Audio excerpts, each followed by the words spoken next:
Welcome to Christopher Reads. Tonight's presentation, The Cold Heart, by Wilhelm Hauff. Those who travel through Swabia should always remember to cast a passing glance into the Schwarzwald, not so much for the sake of the trees, though pines are not found everywhere in such prodigious numbers, nor of such a surpassing height, as for the sake of the people, who show a marked difference from all others in the neighborhood around. They are taller than ordinary men, broad-shouldered, have strong limbs, and it seems as if the bracing air which blows through the pines in the morning has allowed them, from their youth upwards, to breathe more freely, and has given them a clearer eye and a firmer though ruder mind than the inhabitants of the valleys and plains. The strong contrast they form to the people living without the limits of the Wald consists not merely in their bearing and stature, but also in their manners and costume. Those of the Schwarzwald of the Baden territory dress most handsomely. The men allow their beards to grow about the chin just as nature gives it, and their black jackets, wide trousers, which are plaited in small folds, red stockings, and painted hats surrounded by a broad brim, give them a strange but somewhat grave and noble appearance. Their usual occupations are the manufacturing of glass and the so-called Dutch clocks, which they carry about for sale over half the globe. Another part of the same race lives on the other side of the Schwarzwald, but their occupations have made them contract manners and customs quite different from those of the glass manufacturers. Their Wald supplies their trade. Felling and fashioning their pines, they float them through the Nagold into the Neckar, from thence down the Rhine as far as Holland. And near the sea, the Schwarzwalder and their long rafts are well known. Stopping at every town which is situated along the river, they wait proudly for purchasers of their beams and planks. But the strongest and longest beams they sell at a high price to mynheers, who build ships of them. Their trade has accustomed them to a rude and roving life, their pleasure consisting in drifting down the stream on their timber, their sorrow in wandering back again along the shore. Hence the difference in their costume from that of the glass manufacturers. They wear jackets of a dark linen cloth, braces a hand's breadth wide displayed over the chest, and trousers of black leather, from the pocket of which a brass rule sticks out as a badge of honor. But their pride and joy are their boots, which are probably the largest that are worn in any part of the world, for they may be drawn 2 spans above the knee, and the raftsmen may walk about in water at 3 feet depth without getting their feet wet. It is but a short time ago that the belief in hobgoblins of the wood prevailed among the inhabitants, this foolish superstition having been eradicated only in modern times.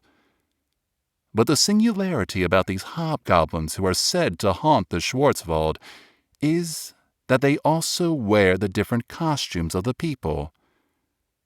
Thus it is affirmed of the glass mannequin, a kind little sprite 3 feet and a half high, that he never shows himself except in a painted little hat with a broad brim, a doublet, white trousers, and red stockings, while Dutch Michael, who haunts the other side of the forest, is said to be a gigantic, broad-shouldered fellow, wearing the dress of a raftsman, and many who have seen him say they would not like to pay for the calves whose hides it would require to make 1 pair of his boots, affirming that, without exaggeration, a man of the middle height may stand in one of them with his head only just peeping out. The following strange adventure with these spirits is said to have once befallen a young Schwarzwalder. There lived a widow in the Schwarzwald, whose name was Frau Barbara Monk. Her husband had been a charcoal burner, and after his death she had by degrees prevailed upon her boy, who was now 16 years old, to follow his father's trade. Young Peter Monk, a sly fellow, submitted to sit the whole week near the smoking stack of wood, because he had seen his father do the same. Or, black and sooty, and an abomination to the people as he was, to drive to the nearest town and sell his charcoal.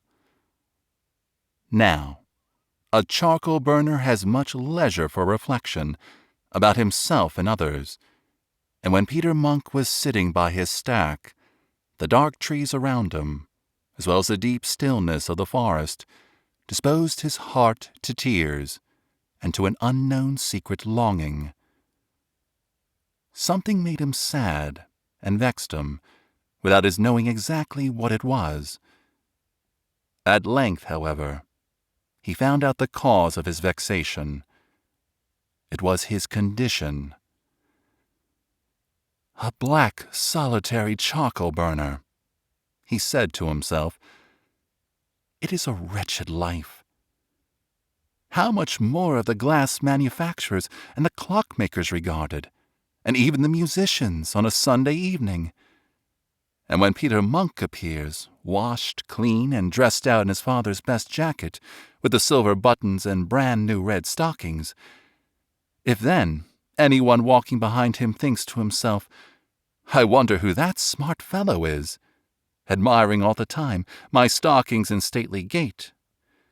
If then, I say, he passes me and looks round, will he not say, why, it is only Peter Monk, the charcoal burner. The raftsmen also on the other side of the wood were an object of envy to him.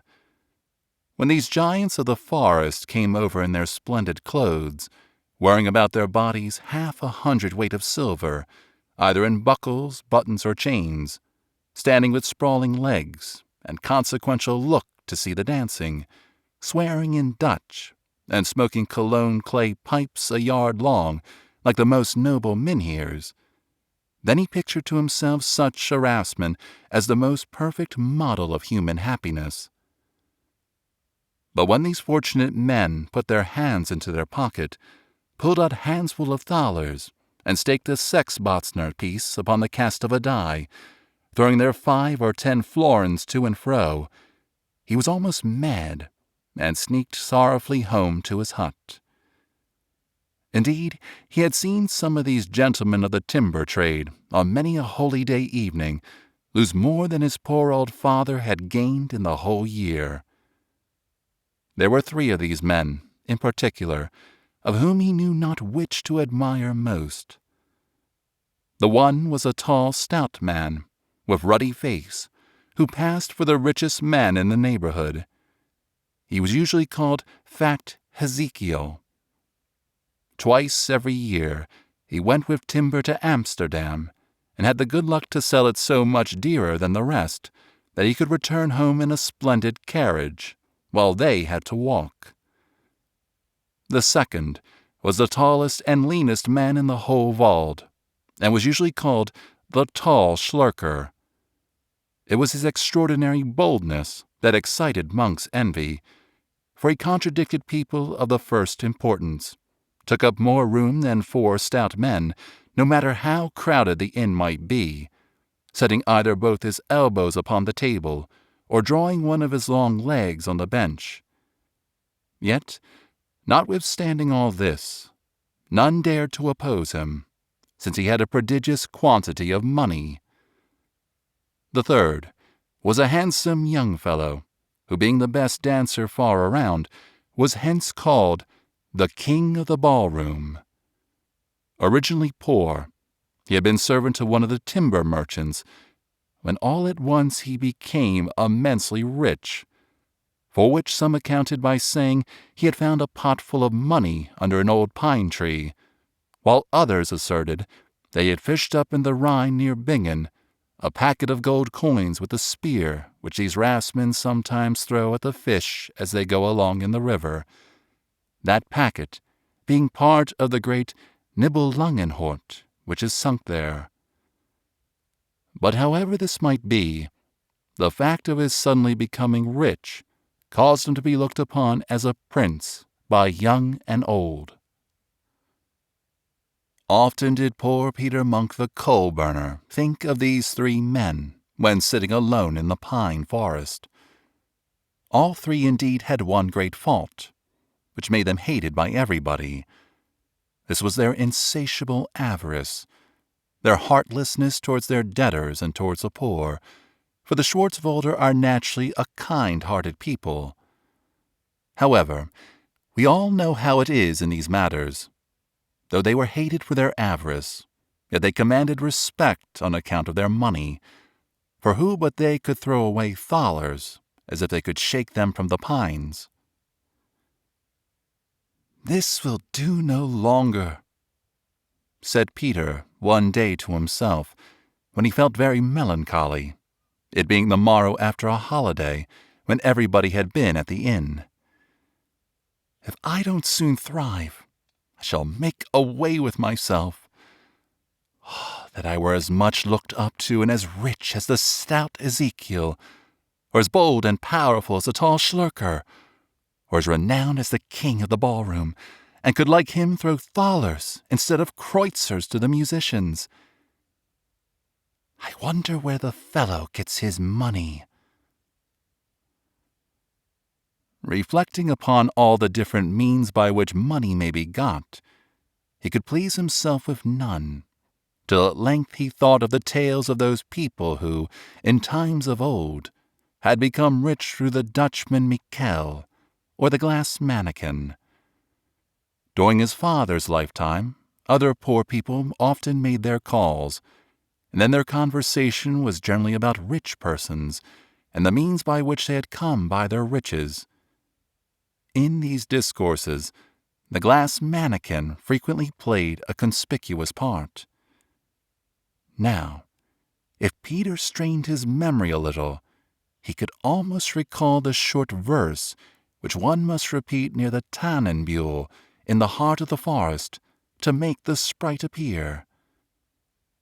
It began as follows: "Keeper of wealth in the forest of pine, hundreds of years are surely thine. There is the tall pine's dwelling place." But he might tax his memory as much as he pleased. He could remember no more of it. He often thought of asking some aged person what the whole verse was. However, a certain fear of betraying his thoughts kept him back. And moreover, he concluded that the legend of the glass mannikin could not be very generally known, and that but few were acquainted with the incantation, since there were not many rich persons in the vault. If it were generally known, why had not his father and other poor people tried their luck? At length, however, he one day got his mother to talk about the mannikin, and she told him what he knew already, as she herself remembered only the first line of the verse. But she added that the sprite would show himself only to those who had been born on a Sunday, between 11 and 2 o'clock. He was, she said, quite fit for evoking him, as he was born at 12 o'clock at noon, if he but knew the verse.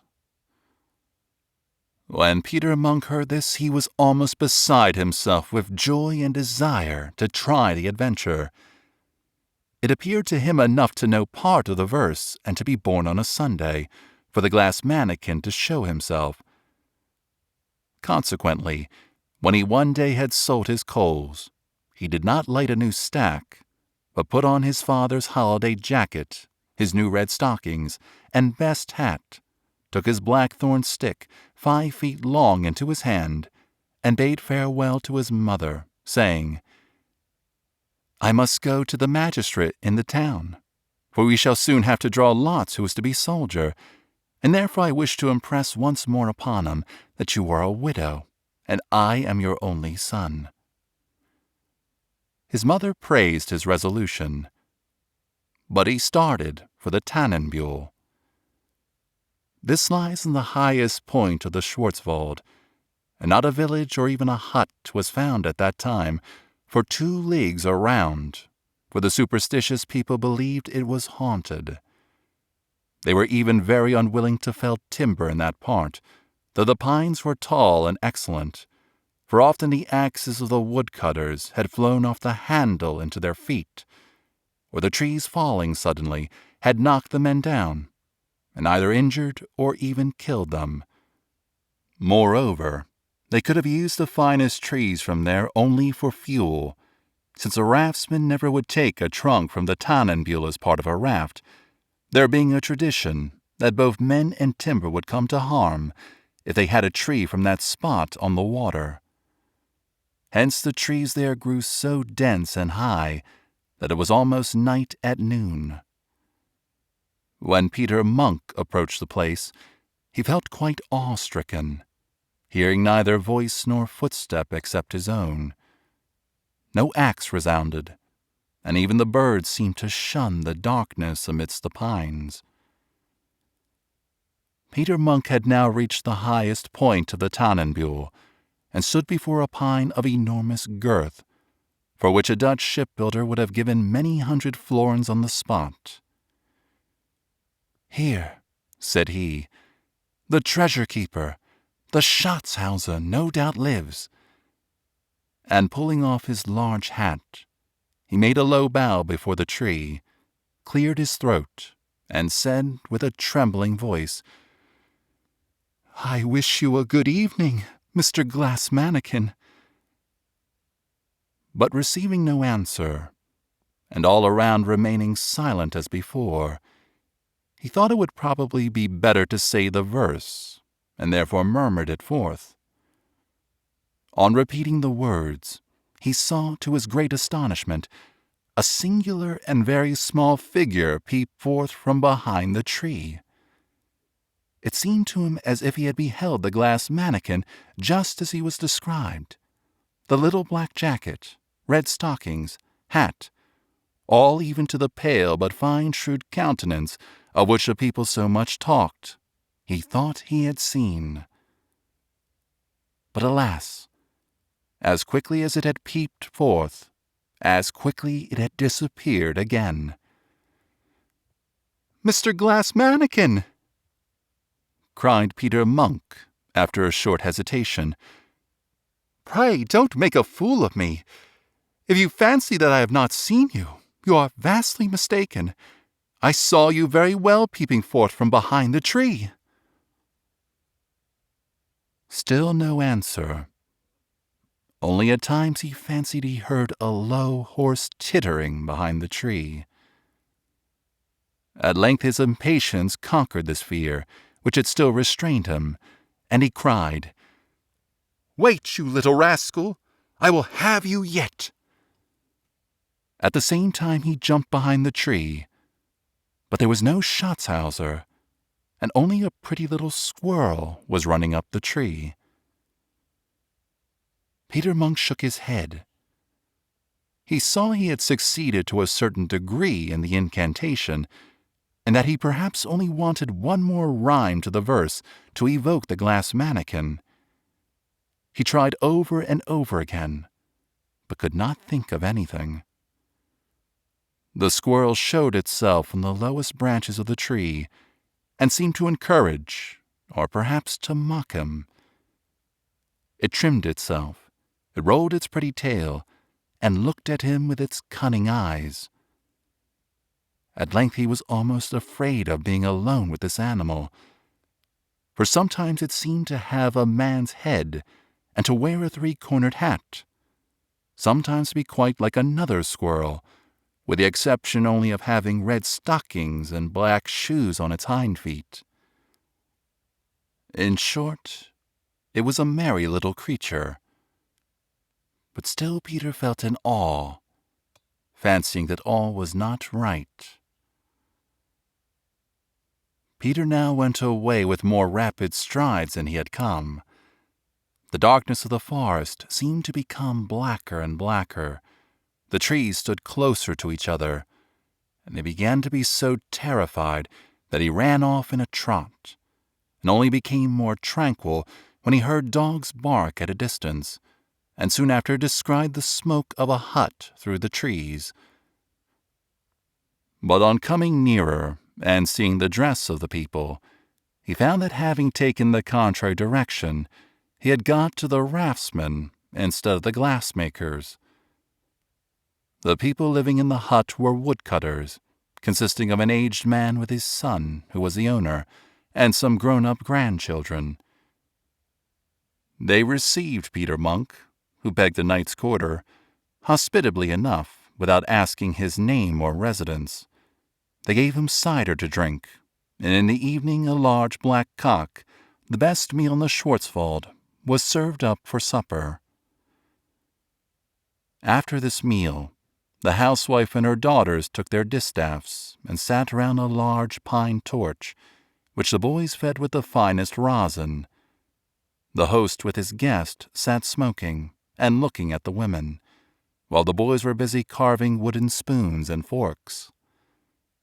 The storm was howling and raging through the pines in the forest without, and now and then very heavy blasts were heard, and it was as if whole trees were breaking off and crashing down. The fearless youths were about to run out to witness this terrific and beautiful spectacle, but their grandfather kept them back with a stern look, and these words, "I would not advise any of you," cried he, "to go now outside the door. By heavens, he never would return, for Michael the Dutchman is building this night a new raft in the forest." The younger of them looked at him with astonishment, having probably heard before of Michael, but they now begged their grandpapa to tell them some interesting story of him. Peter Monk, who had heard but confused stories of Michael the Dutchman on the other side of the forest, joined in this request, asking the old man who and where he was. "He is the lord of the forest," was the answer, "and from your not having heard this at your age, it follows that you must be a native of those parts just beyond the Tannenbühl, or perhaps still more distant. But I will tell you all I know, and how the story goes about him. 100 years ago, or thereabouts, there were far and wide no people more upright in their dealings than the Schwarzwalder. At least so my grandfather used to tell me. Now, since there is so much money in the country, the people are dishonest and bad. The young fellows dance and riot on Sundays, and swear to such a degree that it is horrible to hear them, whereas formerly it was quite different. And I have often said, and now say, though he should look in through the window, that the Dutchman Michael is the cause of all this depravity. 100 years ago, then, there lived a very rich timber merchant who had many servants. He carried his trade far down the Rhine and was very prosperous, being a pious man. One evening a person such as he had never seen came to his door. His dress was like that of the young fellows of the Schwarzwald, but he was a full a head taller than any of them, and no one had ever thought that there could be such a giant. He asked for work, and the timber merchant, seeing he was strong and able to carry great weights, agreed with him about the wages and took him into his service. He found Michael to be a labor such as he had never yet had, for in felling trees he was equal to 3 ordinary men, and when 6 men were pulling at one end of a trunk, he would carry the other end alone. After having been employed in felling timber for 6 months, he came one day before his master, saying, "I have now been cutting wood long enough here. I should like to see what becomes of my trunks. What say you to letting me go with the rafts for once?" To which his master replied, "I have no objection, Michael, to your seeing a little of the world. To be sure, I want strong men like yourself to fell the timber, and on the river all depends upon skill. But, nevertheless, be it for this time as you wish." Now the float with which Michael was to go consisted of 8 rafts, and in the last there were some of the largest beams. But what then? The evening before starting, the tall Mikel brought 8 beams to the water, thicker and longer than had ever been seen, and he carried every one of them as easily upon his shoulder as if it had been a rowing pole, so that all were amazed.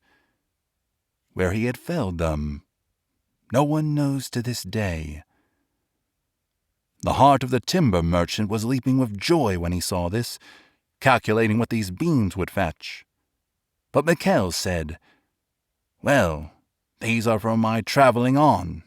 With those chips I should not be able to get on at all." His master was going to make him a present of a pair of boots, but throwing them aside, Mikel brought out a pair, the largest that had ever been seen, and my grandfather assured me they weighed 100 pounds and were 5 feet long. The float started, and if Mikel had before astonished the woodcutters, he perfectly astonished the raftsmen. For his raft, instead of drifting slowly down the river as they thought it would, by reason of the immense beams, darted on like an arrow as soon as they came into the Neckar. If the river took a turn, or if they came to any part where they had a difficulty in keeping the middle stream, or were in danger of running aground, Mikel always jumped into the water, pushing his float either to the right or to the left, so that he glided past without danger. If they came to a part where the river ran straight, Mikel often sprang to the foremost raft, and making all put up their poles, fixed his own enormous pole in the sand, and by one push made the float dart along, so that it seemed as if the land, trees, and villages were flying by them.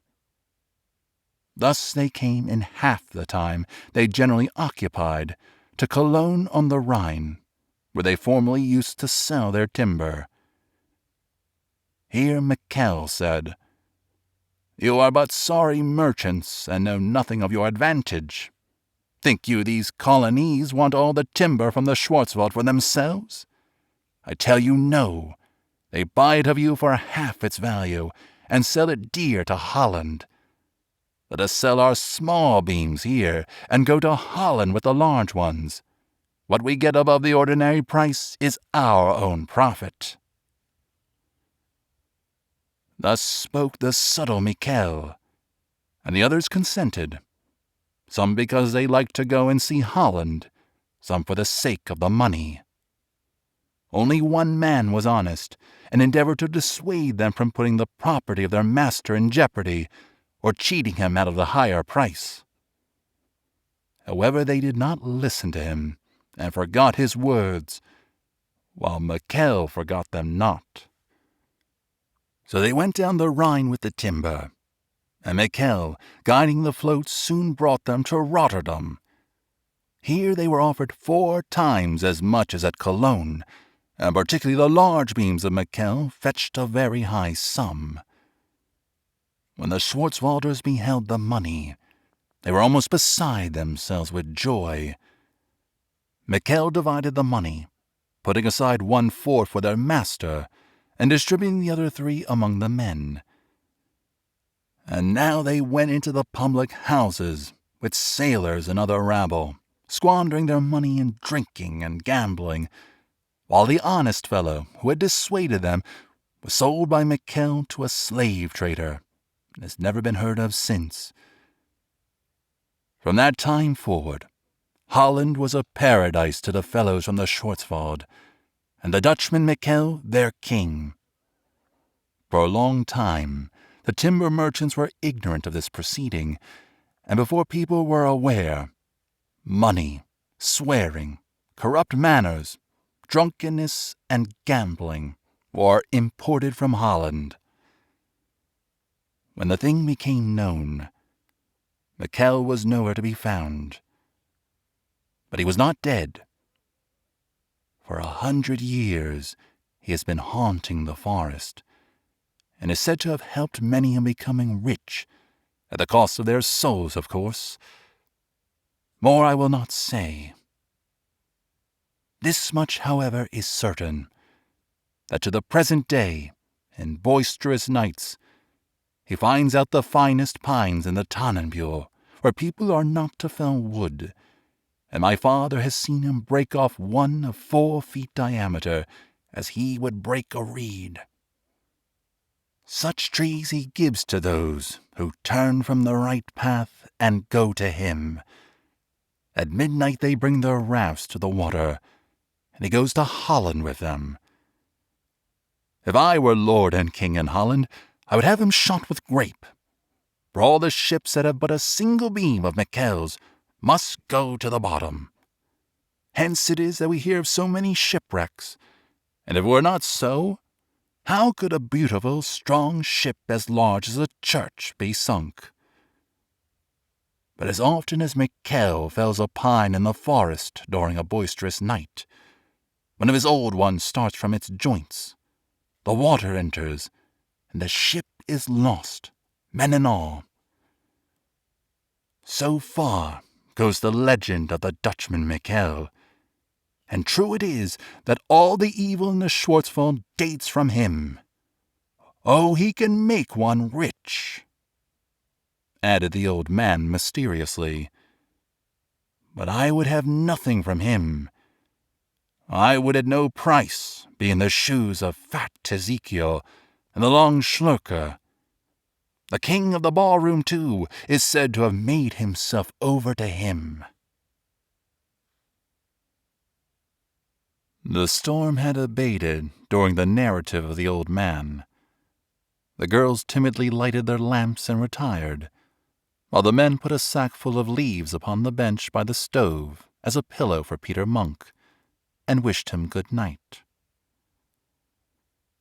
Never in his life had Peter such heavy dreams as during this night. Sometimes he fancied the dark, gigantic Mikkel was tearing the window open and reaching in with his long, monstrous arm a purse full of gold pieces, which jingled clearly and loudly as he shook them.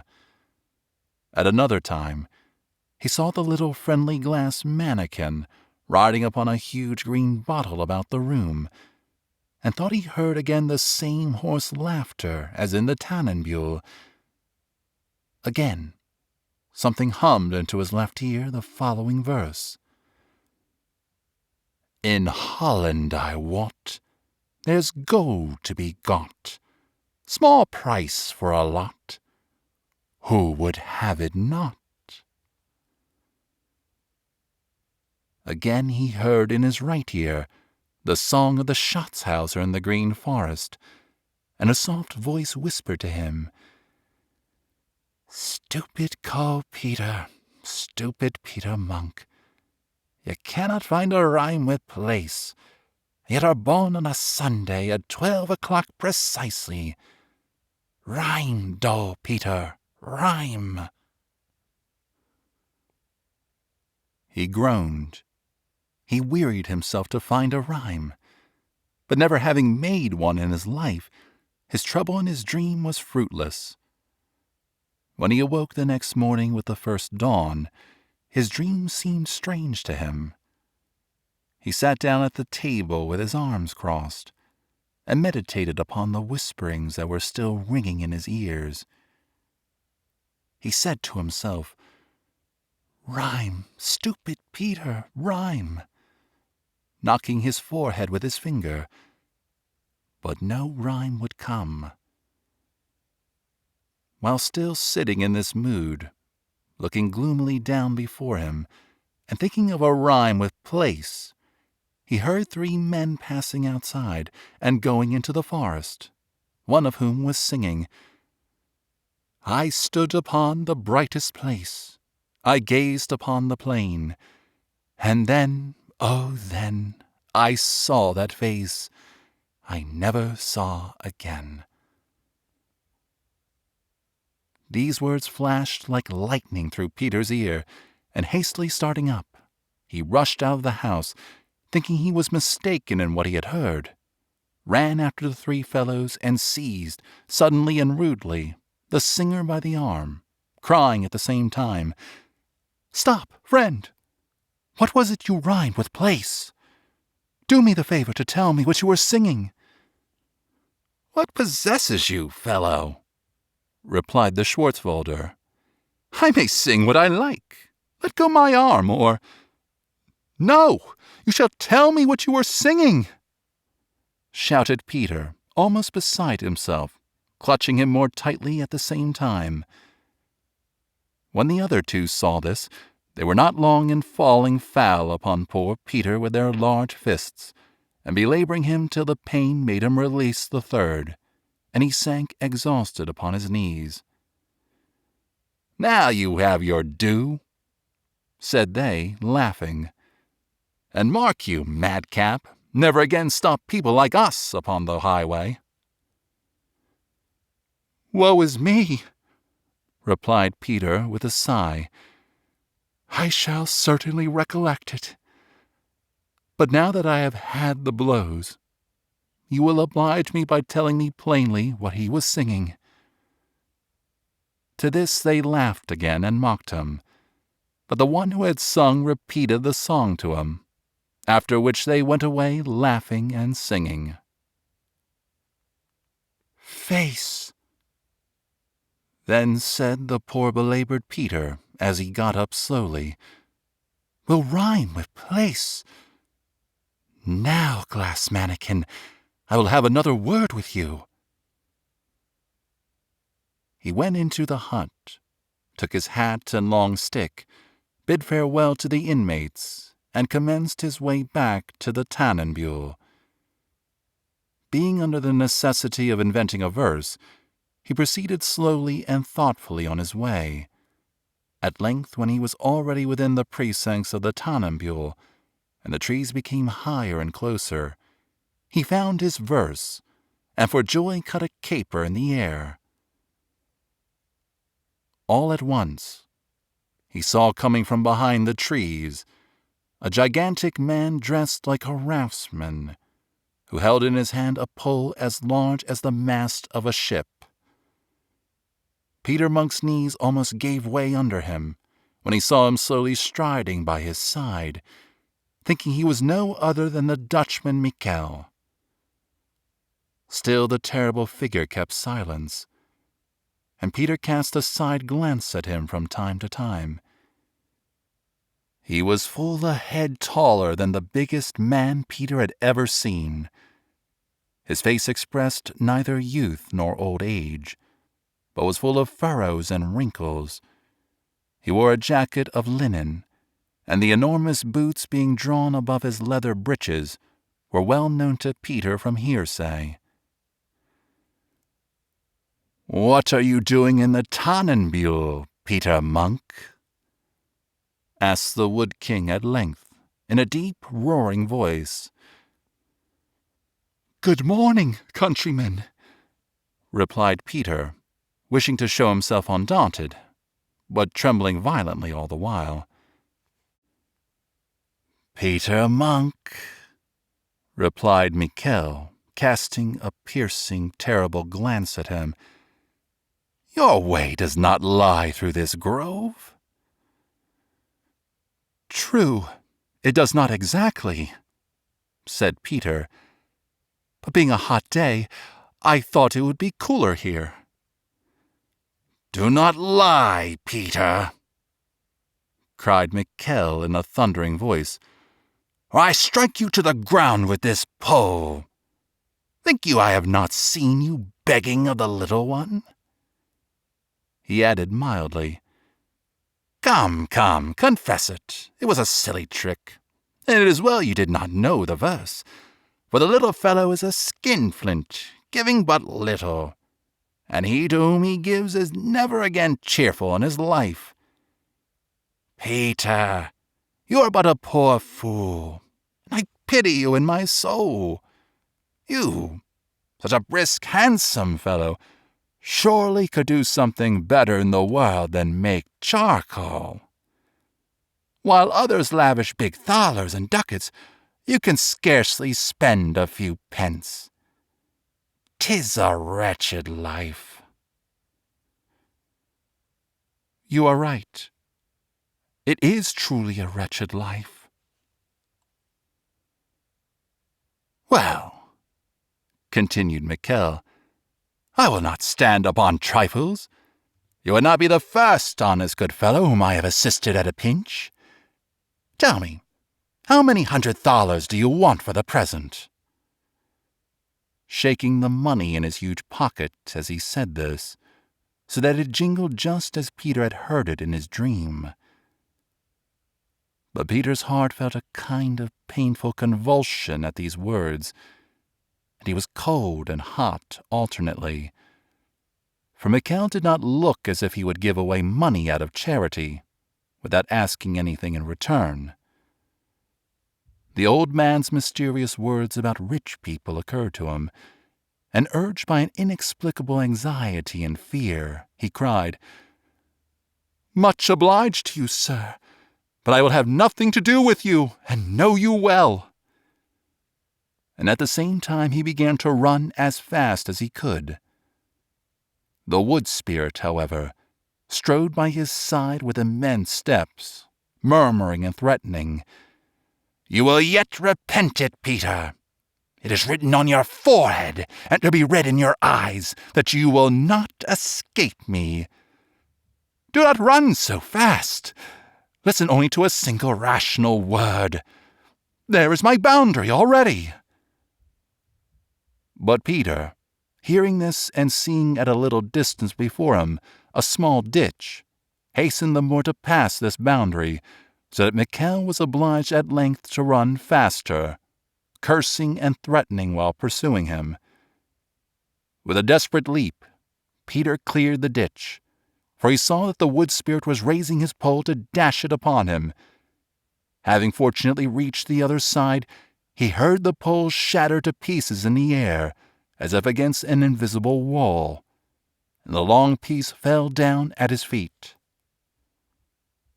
He picked it up in triumph to throw it at the rude Mikkel, but in an instant he felt the piece of wood move in his hand, and to his horror perceived that he held an enormous serpent, which was raising itself up towards his face with its venomous tongue and glistening eyes.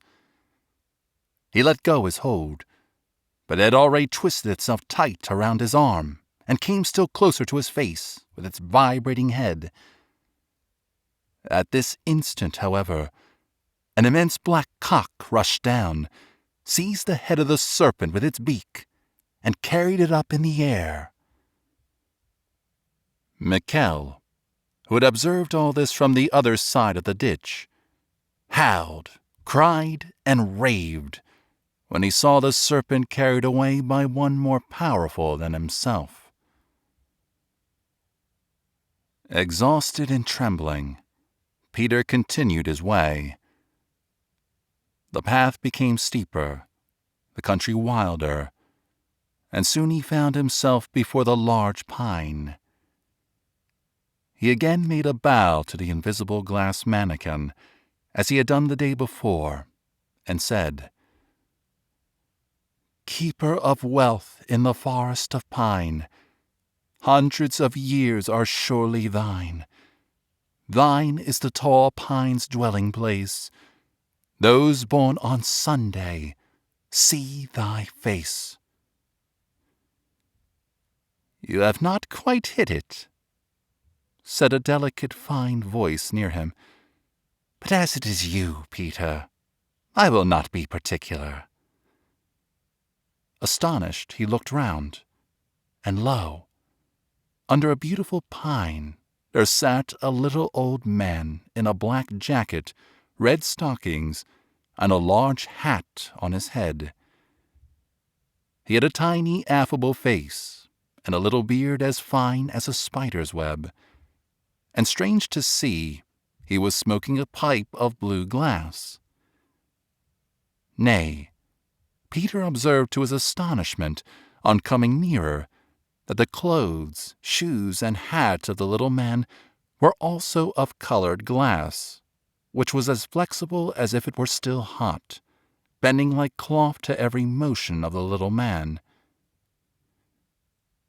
"You have met the lubber Mikkel, the Dutchman?" asked the little man, laughing strangely between each word. He wished to frighten you terribly, but I've got his magic cudgel, which he shall never have again." "Yes, Mr. Schatzhauser," replied Peter with a profound bow. "I was terribly frightened, but I suppose the black cock was yourself, and I am much obliged to you for killing the serpent. The object of my visit to you, however, is to ask your advice. I am in very poor circumstances, for charcoal burning is not a profitable trade, and being still young, I should think I might be made something better, seeing so often as I do how other people have thriven in a short time. I need only mention Ezekiel and the king of the ballroom, of money like dirt." "Peter," said the little man gravely, blowing the smoke of his pipe a long way off, "don't talk to me of these men. What good have they from being apparently happy for a few years here, and the more unhappy for it afterwards? You must not despise your trade. Your father and grandfather were honest people, Peter Monk, and they carried on the same trade. Let me not suppose it is love of idleness that brings you to me." Peter was startled at the gravity of the little man, and blushed. "No, Mr. Schatzhauser," said he. "Idleness is the root of every vice. But you cannot blame me if another condition pleases me better than my own. A charcoal burner is, in truth, a very mean personage in this world. The glass manufacturer, the raftsmen, and clockmakers are people much more looked upon." "Pride will have a fall," answered the little man of the pine wood, rather more kindly. "What a singular race you are, you men! It is but rarely that one is contented with the condition in which he was born and bred, and I would lay a wager that if you were a glass manufacturer, you would wish to be a timber merchant, and if you were a timber merchant, you would take a fancy to the ranger's place, or the residence of the bailiff. But no matter for that. If you promise to work hard, I will get you something better to do. It is my practice to grant 3 wishes to those born on a Sunday who know how to find me out. The first 2 are quite free from any condition. The third I may refuse, should it be a foolish one. Now, therefore, Peter, say your wishes, but mind you wish something good and useful." "Hooray!" shouted Peter. "You are a capital glass mannikin, and justly do people call you the treasure keeper, for treasures seem to be plentiful with you. Well then, since I may wish what my heart desires, my first wish is that I may be able to dance better than the king of the ballroom, and to have always as much money in my pocket as fat Ezekiel." "You fool!" replied the little man angrily. "What a paltry wish is this? To be able to dance well and to have money for gambling? Are you not ashamed of this silly wish, you blockish Peter? Would you cheat yourself out of a good fortune? What good will you and your poor mother reap from your dancing well? What use will money be to you, which according to your wish is only for the public house, there to be spent like that of the wretched king of the ballroom? And you'll have nothing for the whole week and starve. Another wish is now left free to you, but have a care to desire something more rational." Peter scratched himself behind his ears and said, after some hesitation, "Now I wish the finest and richest glass factory in the Schwarzwald, with everything appertaining to it, and money to carry it on." "Is that all?" asked the little man, with a look of anxiety. "Is there nothing else, Peter?" "Why, you might add a horse and chaise." "Ah, you stupid, Peter!" cried the little man, while he flung his glass pipe against the thick pine, so that it broke in 100 pieces. "Horses! A carriage! Sense, I tell you, sense! Common sense and judgment you ought to have wished, but not a horse and chaise. Come, don't be so sad. We will do all we can to make it turn out for the best, even as it is. The second wish is not, on the whole, altogether foolish. A good glass factory will support its man, but you ought to have wished judgment and sense in addition. A horse and chaise would come as a matter of course." "But, Mr. Schatzhauser," replied Peter, "I have another wish left, and might very well wish sense, if I am so much in need of it as you seem to think." "Say no more about it. You'll get involved in many an embarrassment yet, when you will be glad of being at liberty to obtain your third wish. And now proceed on your way home." Drawing a small bag from his pocket, he said, "There are 2,000 florins. Let that be enough, and don't come again asking for money, for if you do, I must hang you up to the highest pine. That is the way I have always acted ever since I have lived in the forest. 3 days ago old Winkfritz died, at a large glass factory in the Unterwald. Go there tomorrow morning and make a fair offer for it. Look well to yourself. Be prudent and be industrious. I will come to see you from time to time, and assist you with word and deed, since you have not wished for common sense. But I must repeat it seriously. Your first wish was evil. Guard against frequenting the public house, Peter. No one who did so ever prospered long." The little man, while thus talking to him, had taken a new pipe of the most beautiful glass from his pocket, charged it with dry fir apples, and stuck it into his little toothless mouth. Then, drawing out a large burning glass, he stepped into the sun and lighted it. When he had done this, he kindly offered his hand to Peter, added a few more words of salutary advice which he might carry on his way, puffed and blew still faster, and finally disappeared in a cloud of smoke, which smelled of genuine Dutch canister, and, slowly curling upwards, vanished amidst the tops of the pines. On his arrival home, Peter found his mother in great anxiety about him, for the good dame thought in reality her son had been drawn among the recruits. He, however, was in great glee and full of hope, and related to her how he had met with a good friend in the forest, who had advanced him money to begin another trade.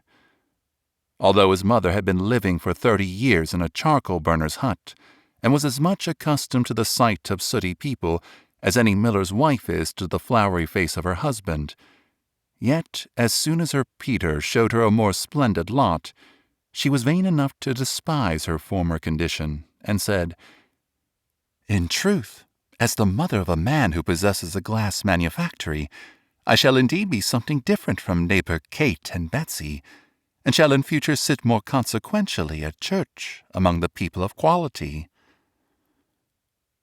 Her son soon came in terms with the heir of the glass manufactory.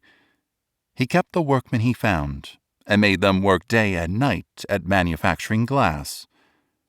At first he was well enough pleased with his new trade.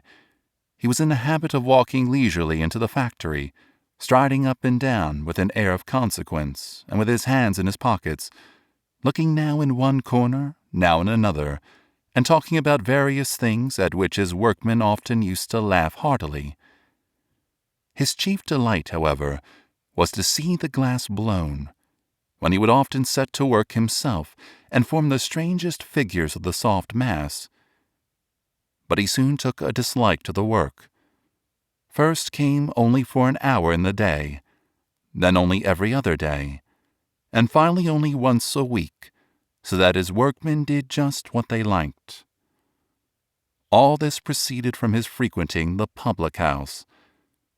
The Sunday after he had come back from the Tannenmühle, he went to the public house, and who should be jumping there already but the king of the ballroom? Fat Ezekiel also was already sitting by a quart pot, playing at dice for crown pieces. Now Peter quickly put his hand into his pocket to feel whether the glass mannikin had been true to his word, and lo, his pockets were stuffed full of silver and gold. He also felt an itching and twitching in his legs, as if they wished to dance and caper. When the first dance was over, he took his place with his partner at the top next to the king of the ballroom, and if the latter jumped 3 feet high, Peter jumped 4. If he made fantastic and graceful steps, Peter twined and twisted his legs in such a manner that all the spectators were utterly amazed with delight and admiration. But when it was rumored in the dancing-room that Peter had bought a glass manufactory, and when people saw that Peter, as often as he passed the musicians, threw a 6-Botzner piece to them, there was no end of astonishment. Some thought he had found a treasure in the forest. Others were of opinion that he had succeeded to some fortune. But all respected him now, and considered him a made man, simply because he had plenty of money. Indeed, that very evening he lost 20 florins at play, and yet his pockets jingled and tingled as if there were 100 thalers in them. When Peter saw how much respected he was, he could no longer contain himself with joy and pride. He threw away handfuls of money and distributed it profusely among the poor, knowing full well as he did how poverty had formerly pinched him. The feats of the king of the ballroom were completely eclipsed by those of the new dancer, and Peter was surnamed the Emperor of the ballroom. The most daring gamblers did not stake so much as he did on a Sunday. Neither did they, however, lose so much. But then, the more he lost, the more he won. This was exactly what he had demanded from the glass mannikin, for he had wished he might always have as much money in his pocket as Fat Ezekiel, and it was to this very man he lost his money. If he lost 20 or 30 florins at a stroke, they were immediately replaced in his own pocket as soon as Ezekiel pocketed them. By degrees, he carried his reveling and gambling further than the worst fellows in the Schwarzwald, and he was oftener called Gambling Peter than Emperor of the Ballroom, since he now gambled almost all the weekdays. In consequence of his imprudence, his glass manufactory gradually fell off. He had manufactured as much as ever could be made, but he had failed to purchase, together with the factory, the secret of disposing of it most profitably.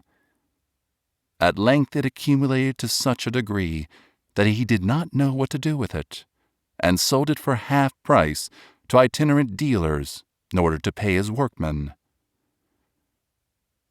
Walking homewards one evening from the public house, he could not, in spite of the quantity of wine he had drunk to make himself merry, help thinking with terror and grief of the decline of his fortune. While engaged in these reflections, he all at once perceived someone walking by his side. He looked round, and behold, it was the glass mannikin. At the sight of him, he fell into a violent passion, protested solemnly, and swore that the little man was the cause of all his misfortune. "What am I now to do with a horse and chaise?" he cried. "Of what use is the manufactory and all the glass to me? Even when I was merely a wretched charcoal-burner, I lived more happily and had no cares. Now I know not when the bailiff may come to value my goods and chattels, and seize all for debt." "Indeed," replied the glass mannikin, "indeed, I am then the cause of your being unfortunate. Is that your gratitude for my benefits? Who bade you wish so foolishly?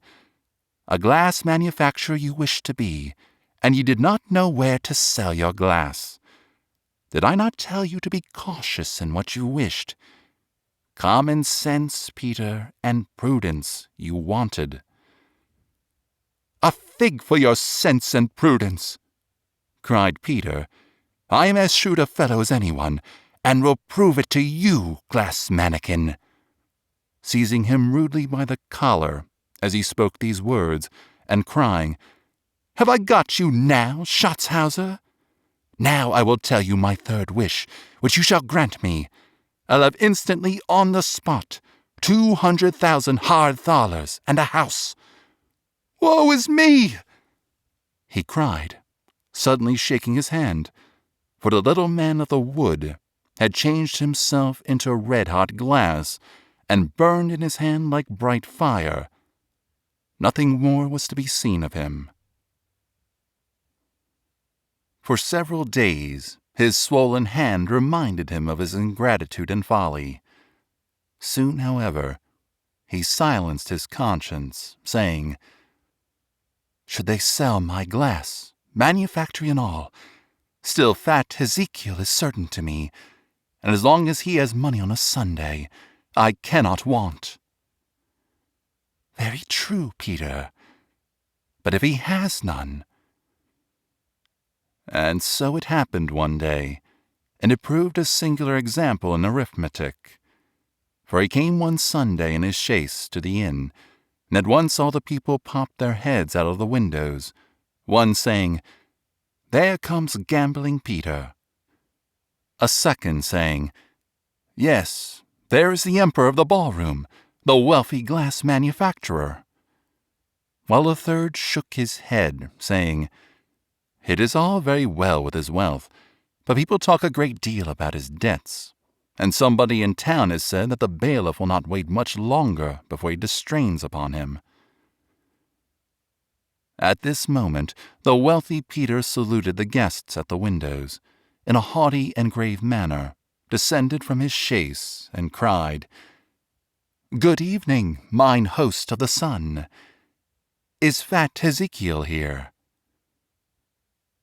To this question a deep voice answered from within, Only come in, Peter. Your place is kept for you. We are all here, at the cards already. Peter, entering the parlor, immediately put his hand into his pocket, and perceived by its being quite full that Ezekiel must be plentifully supplied. He sat down at the table among the others and played, losing and winning alternately. Thus they kept playing till night, when all sober people went home. After having continued for some time by candlelight, two of the gamblers said, Now 'tis enough, and we must go home to our wives and children. But Peter challenged Ezekiel to remain. The latter was unwilling, but said after a while, Be it as you wish. I will count my money, and then we'll play at dice at 5 florins a stake, for anything lower is, after all, but child's play. He drew his purse, and after counting, found he had 100 florins left. Now Peter knew how much he himself had left, without counting first. But if Ezekiel had before won, he now lost stake after stake, and swore most awfully. If he cast a pash, Peter immediately cast one likewise, and always 2 points higher. At length he put down the last 5 florins on the table, saying, Once more, and if I lose this stake also, yet I will not leave off. You will then lend me some of the money you have won now, Peter. One honest fellow helps the other. As much as you like, even if it were 100 florins, replied Peter, joyful at his gain, and fat Ezekiel rattled the dice and threw up 15. Pash! He exclaimed. Now we'll see. But Peter threw up 18, and at this moment a hoarse, well-known voice said behind him, So, that was the last. He looked round, and behind him stood the gigantic figure of Mikkel the Dutchman. Terrified, he dropped the money he had already taken up.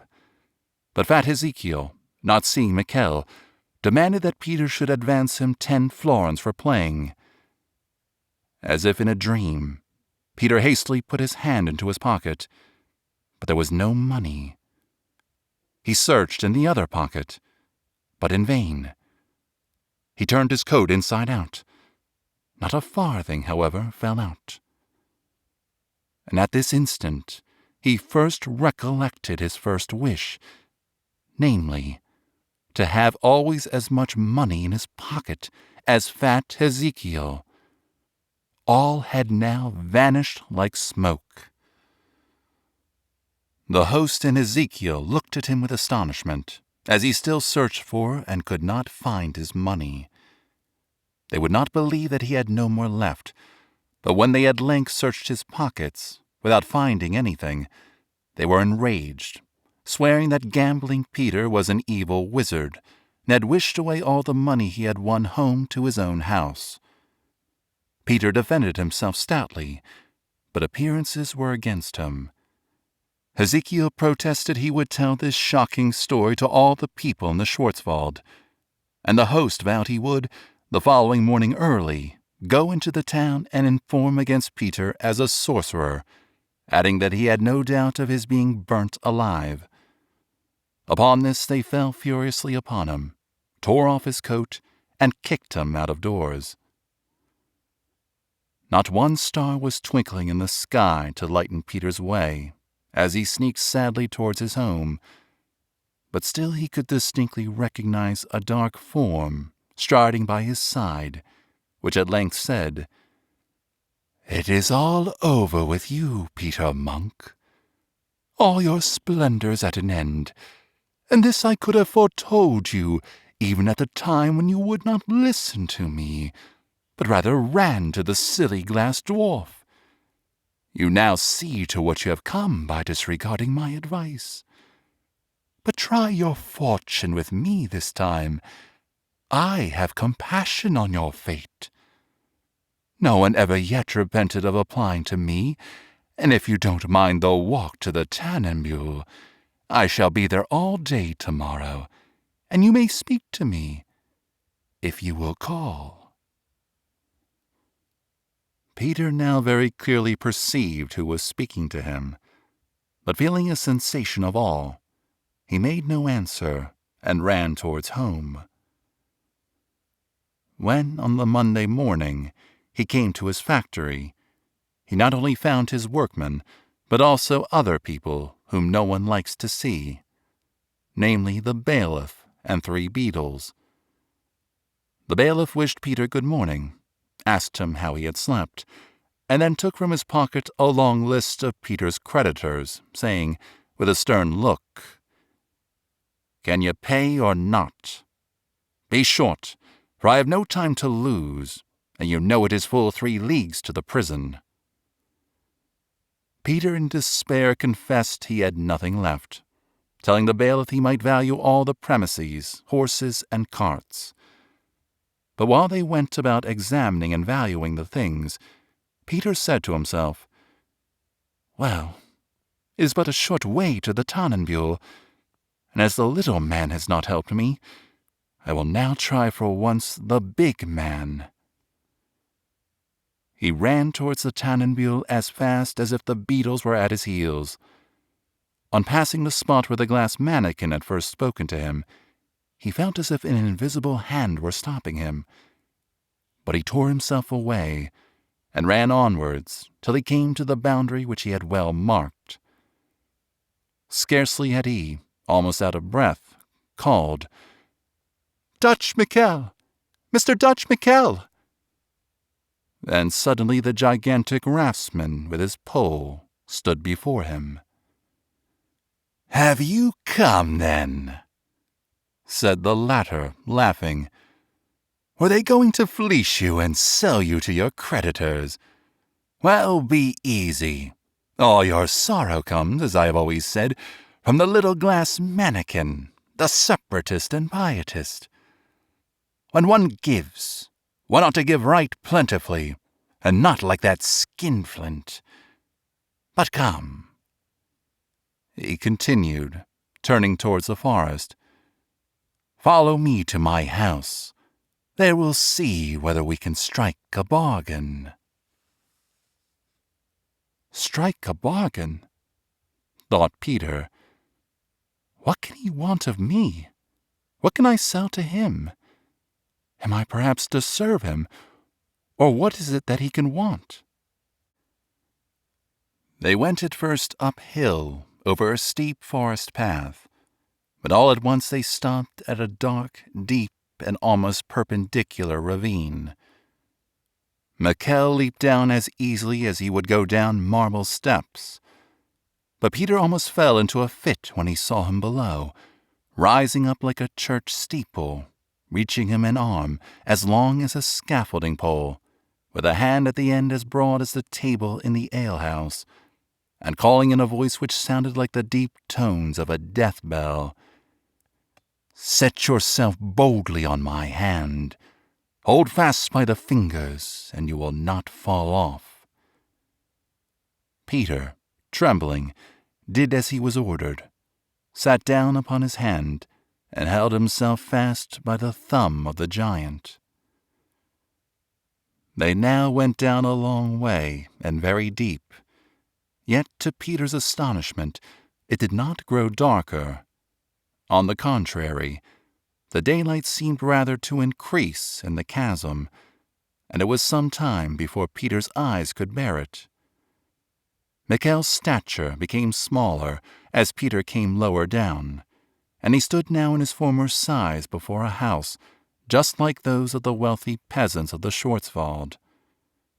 The room into which Peter was led differed in nothing but its appearance of solitariness from those of other people.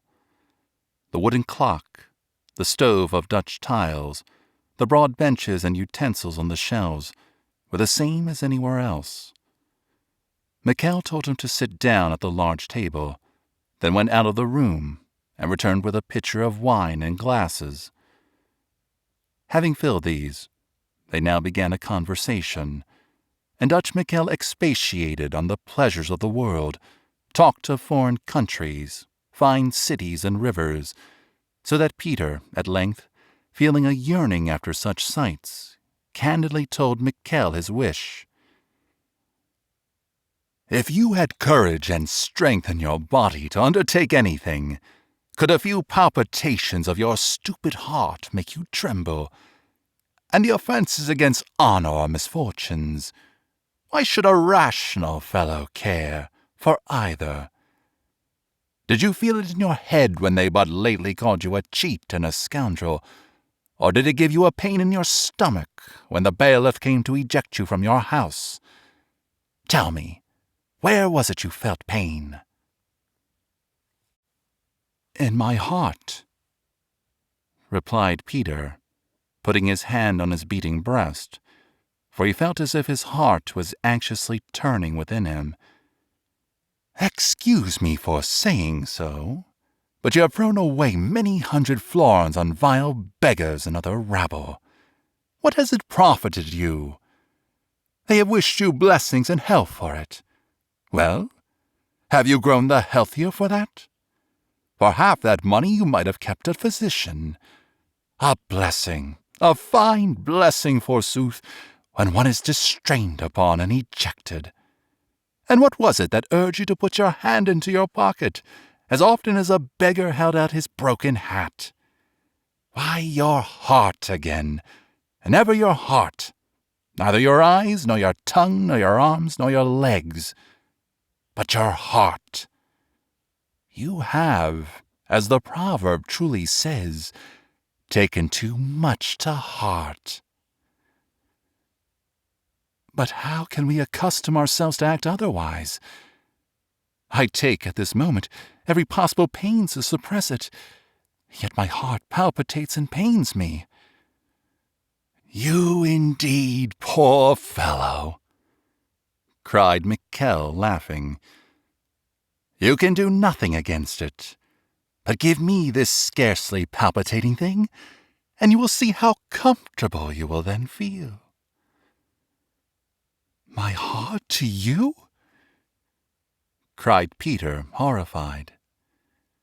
"Why, then I must die on the spot. Never." "Yes, if one of your surgeons would operate upon you and take out your heart, you must indeed die. But with me it is a different thing. Just come in here and convince yourself." Rising at these words, he opened the door of a chamber and took Peter in. On stepping over the threshold, his heart contracted convulsively, but he minded it not, for the sight that presented itself was singular and surprising. On several shelves, glasses were standing, filled with a transparent liquid, and each contained a heart. All were labeled with names which Peter read with curiosity. There was the heart of the bailiff in F, that of fat Ezekiel, that of the king of the ballroom, that of the ranger. There were the hearts of 6 usurious corn merchants, of 8 recruiting officers, of 3 money brokers. In short, it was a collection of the most respectable hearts 20 leagues around. "Look," said Dutch Mikkel, "all these have shaken off the anxieties and cares of life. None of these hearts any longer beat anxiously and uneasily, and their former owners feel happy now they have got rid of the troublesome guest." "But what do they now carry in their breasts instead?" asked Peter, whose head was nearly swimming at what he beheld.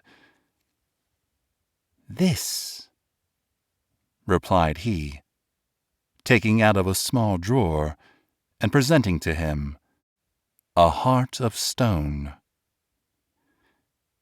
"Indeed," said Peter, who could not prevent a cold shuddering coming over him. "A heart of marble. But tell me, Mr. Mikkel, such a heart must be very cold in one's breast."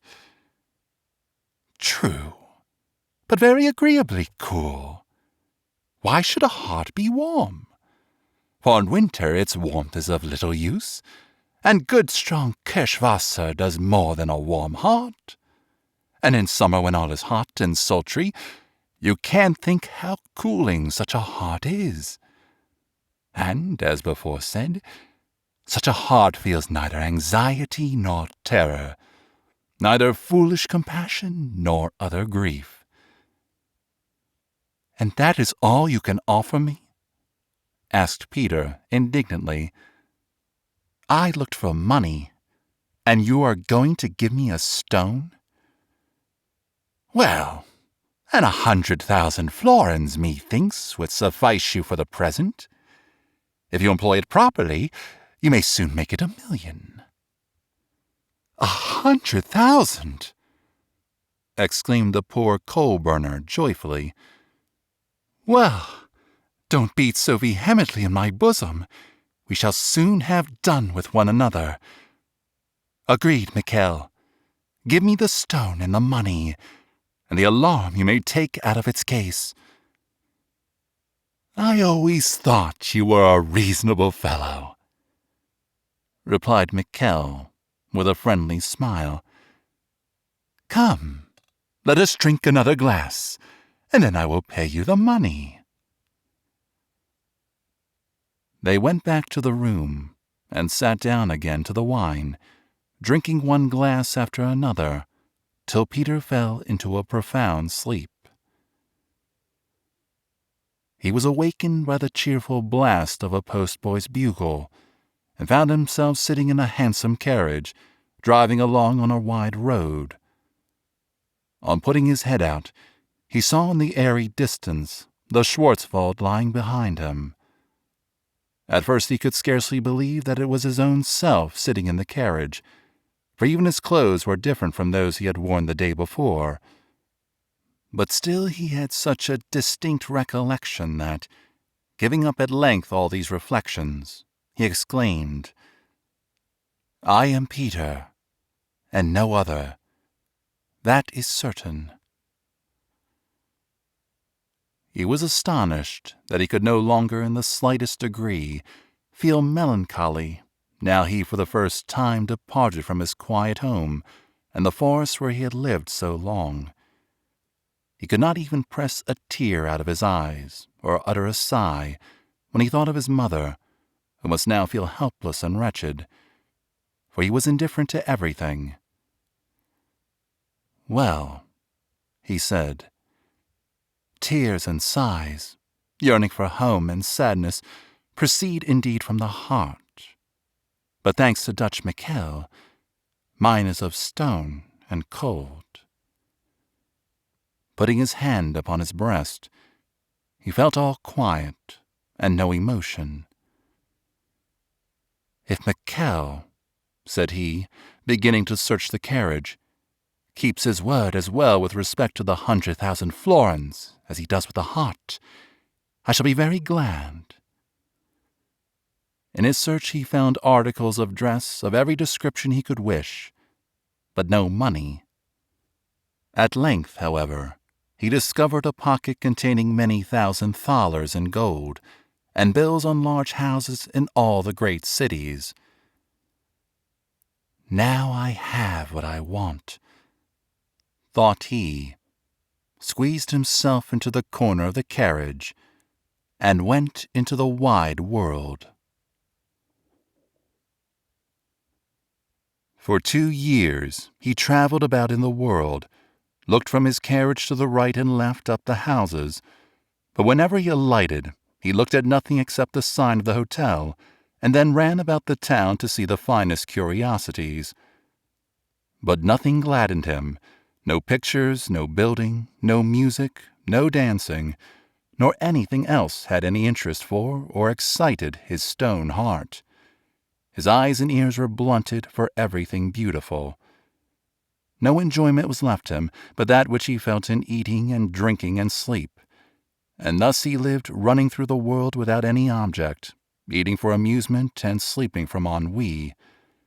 From time to time he indeed remembered that he had been more cheerful and happier when he was poor and obliged to work for a livelihood. Then he was delighted by every beautiful prospect in the valley, by music and song. Then he had for hours looked in joyful expectation towards the frugal meal which his mother was to bring him to the kiln. When thus reflecting on the past, it seemed very strange to him that now he could not even laugh, while formerly he had laughed at the slightest joke. When others laughed, he only distorted his mouth out of politeness, but his heart did not sympathize with the smile. He felt he was indeed exceedingly tranquil, but yet not contented.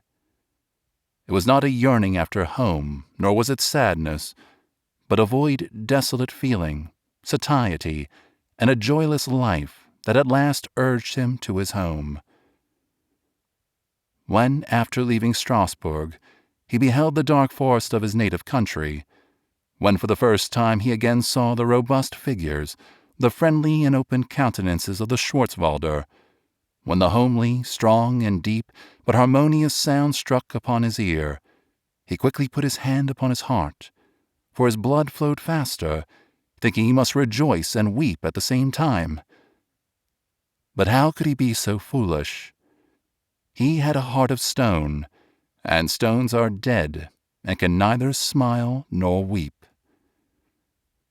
His first walk was to Michael, who received him with his former kindness. "Michael," said he, "I have now traveled and seen everything, but all is dull stuff, and I have only found ennui. The stone I carry about with me in my breast protects me against many things. I never get angry, never sad, but neither do I ever feel joyful, and it seems as if I was only half alive. Can you not infuse a little more life into my stone heart, or rather, give me back my former heart? During 25 years I had become quite accustomed to it, and though it sometimes did a foolish thing, yet it was, after all, a merry and cheerful heart. The sylvan spirit laughed grimly and sarcastically at this, answering, "When once you are dead, Peter Monk, it shall not be withheld. Then you shall have back your soft, susceptible heart, and may then feel whatever comes, whether joy or sorrow. But here, on this side of the grave, it can never be yours again. Traveled you have indeed, Peter, but in the way you lived, your traveling could afford you no satisfaction. Settle now somewhere in the world, build a house, marry, and employ your capital. You wanted nothing but occupation. Being idle, you felt ennui, and now you lay all the blame to this innocent heart."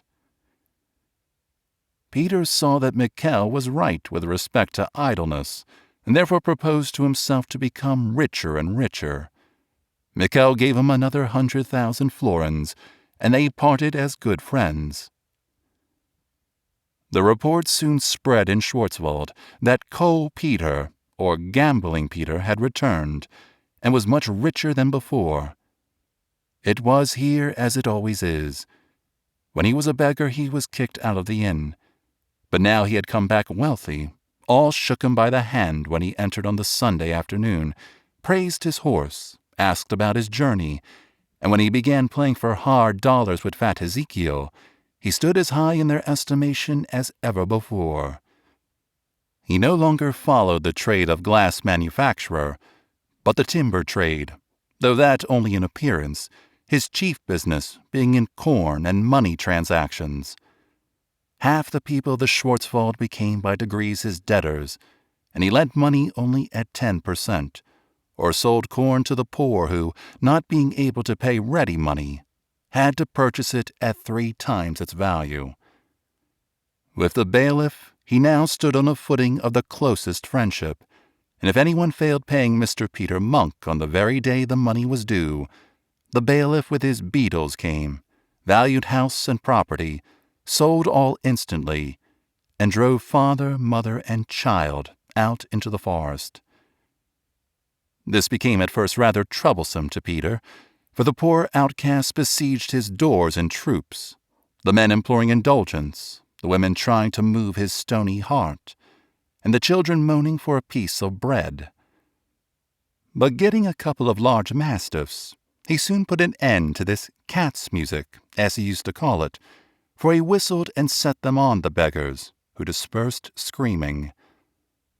But the most troublesome person to him was the old woman, who, however, was no other than Frau Monk, Peter's mother.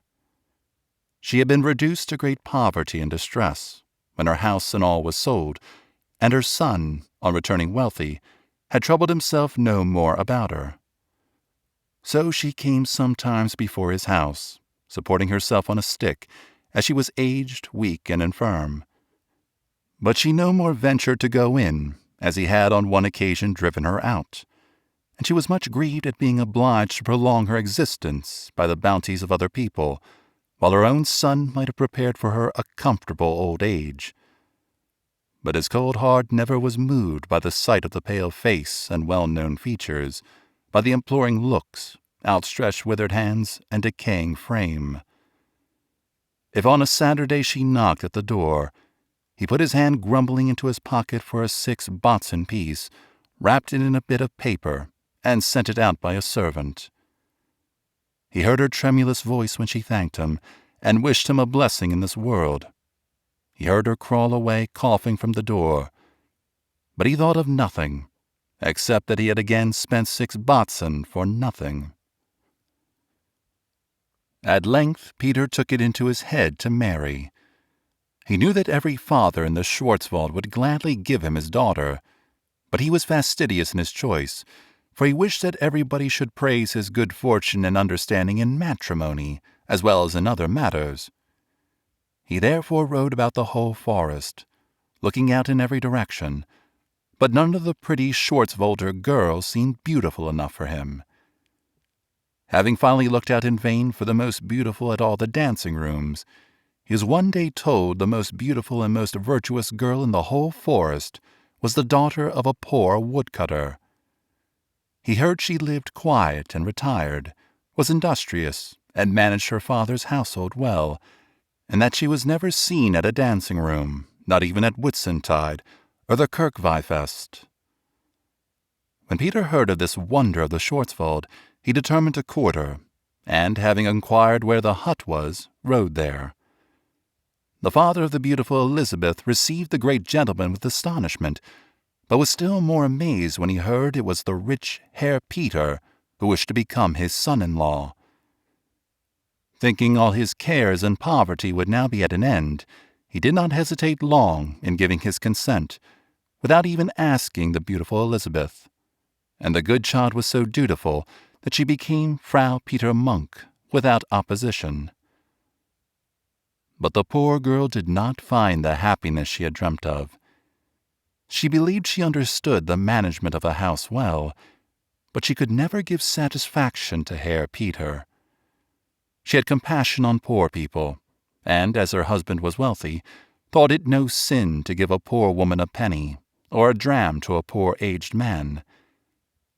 This being one day found out by Peter, he said to her with angry look and gruff voice, "Why do you waste my property upon ragamuffins and vagabonds?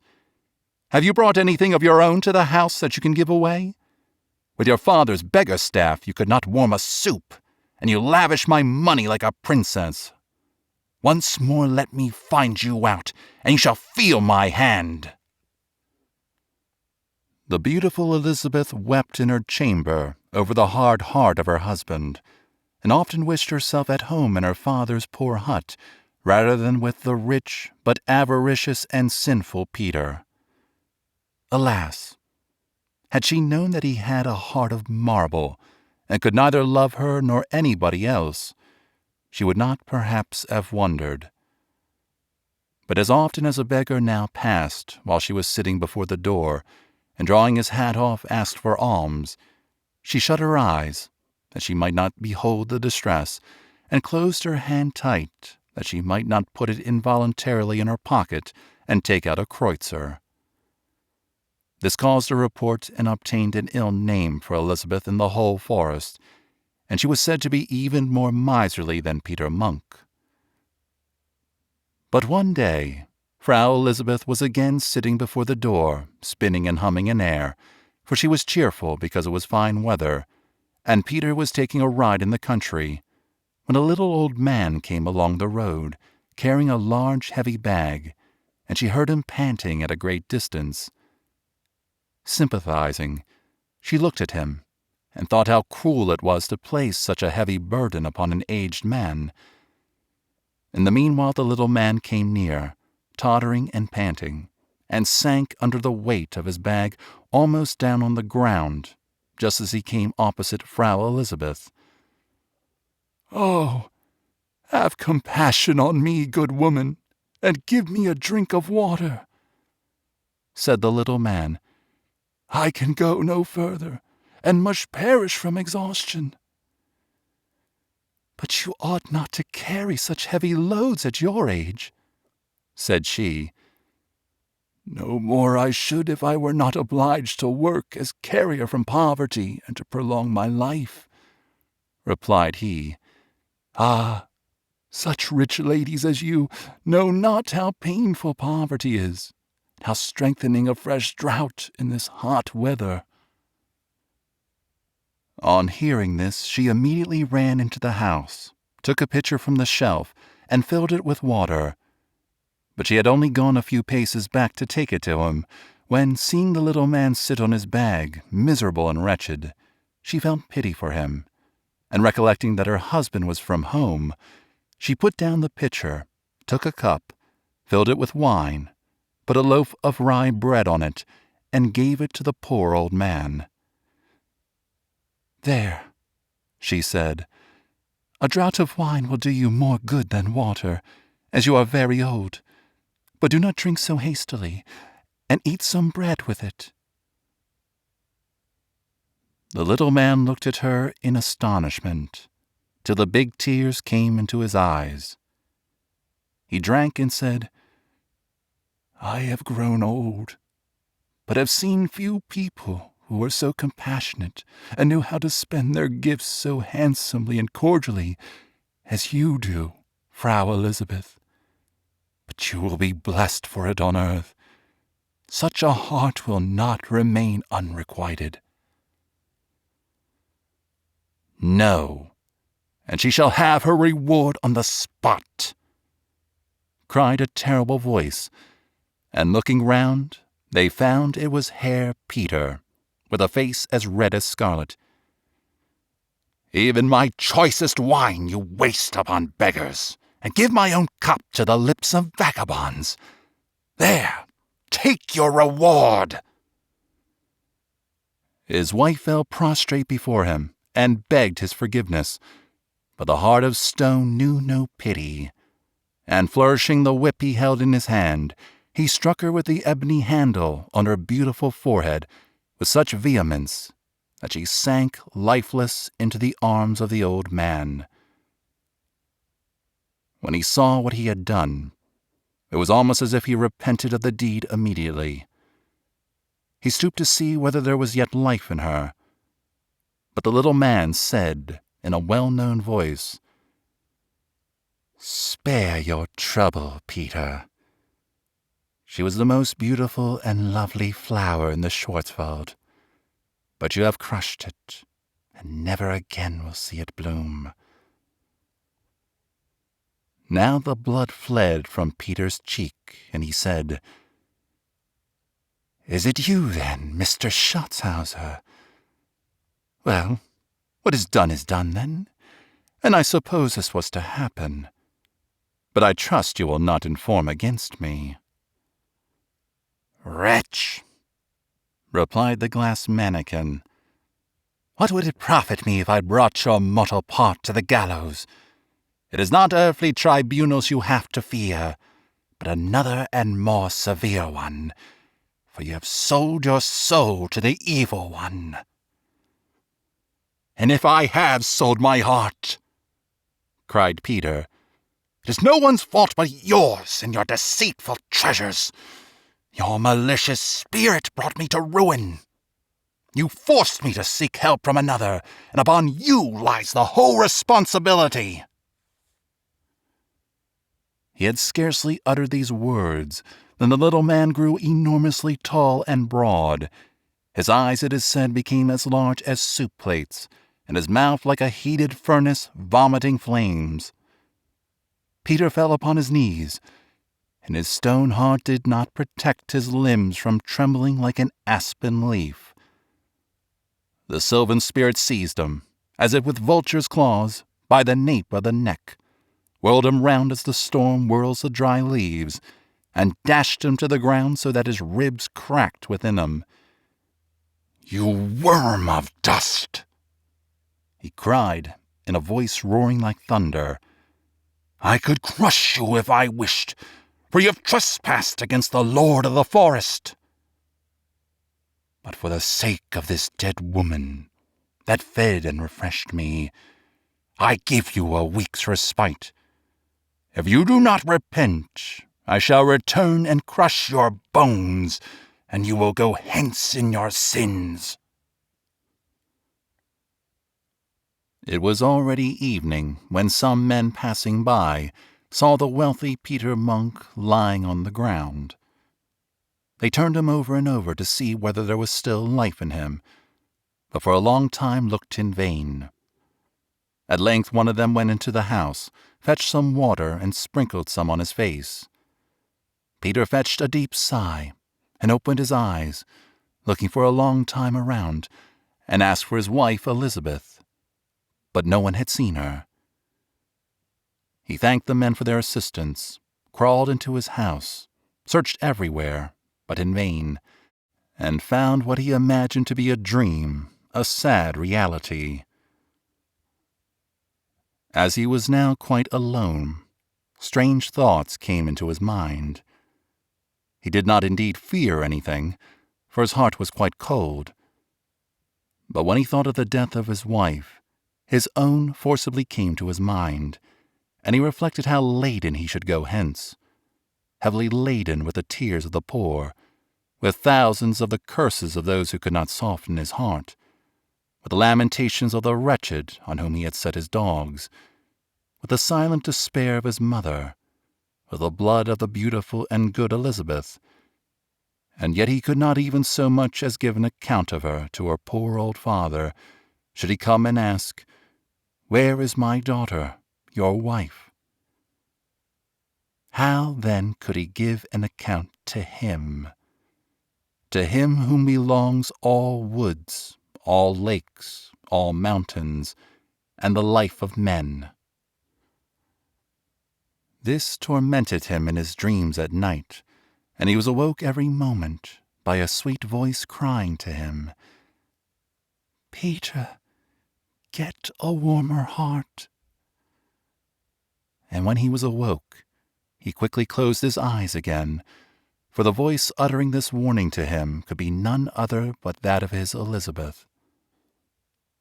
The following day he went into the inn to divert his thoughts, and there met his friend fat Ezekiel. He sat down by him, and they commenced talking on various topics, of the fine weather, of war, of taxes, and lastly also of death, and how such and such a person had died suddenly. Now Peter asked him what he thought about death, and how it would be after death. Ezekiel replied, that the body was buried, but the soul went either up to heaven or down to hell. "Then the heart also is buried?" asked Peter anxiously. "To be sure, that also is buried." "But supposing one has no longer a heart?" continued Peter. Ezekiel gave him a terrible look at these words. "What do you mean by that? Do you wish to rally me? Think you I have no heart?" "Oh, heart enough, as firm as stone," replied Peter. Ezekiel looked in astonishment at him, glancing round at the same time to see whether they were overheard, and then said, "Whence do you know that? Or does your own perhaps no longer beat within your breast?" "It beats no longer, at least not in my breast," replied Peter Monk.